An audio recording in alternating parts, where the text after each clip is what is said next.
In this video I will show you how to best rewax your chain with Rex Black Magik drip wax.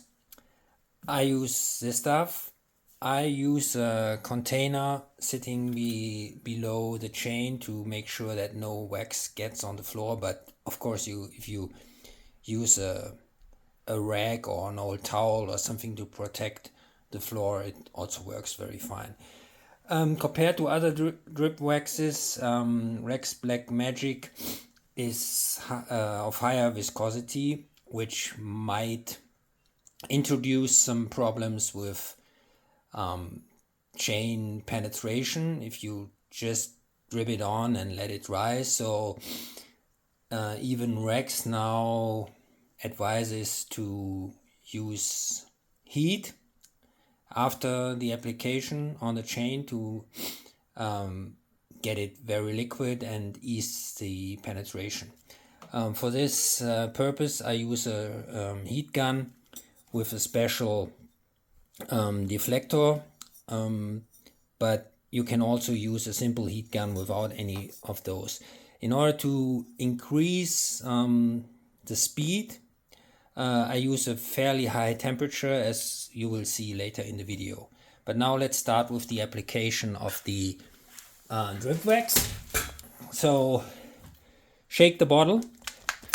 There's a ball inside.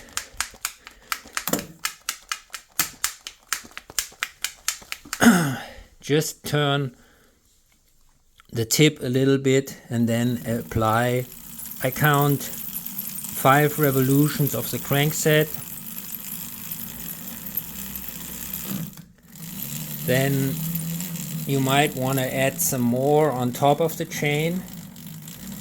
Other than with oil-based lubes, all the wax will later, especially when using a heat gun, distribute on the outside of the chain and protect it against corrosion. So look at the chain. Everything on the inside and the outside is covered with the white drip wax. Now I look for the quick link and start the heat gun application there.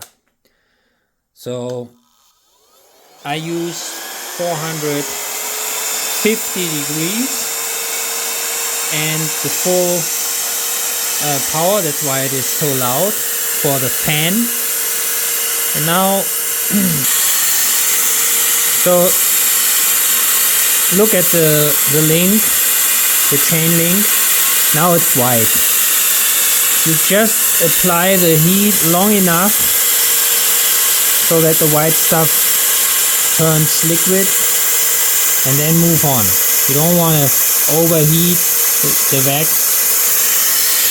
or the chain, of course. You will then proceed for the whole length of the chain until all the links are treated like this. So now the whole chain is treated with the heat gun.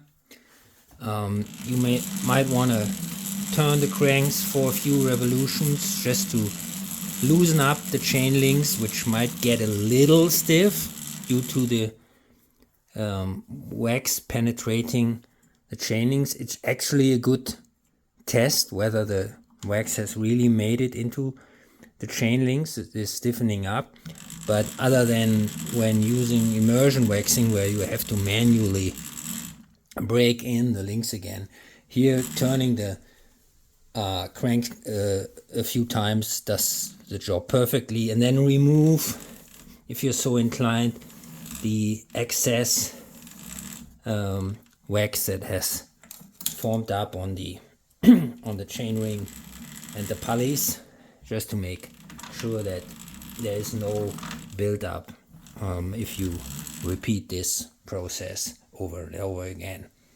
So yeah, that's it.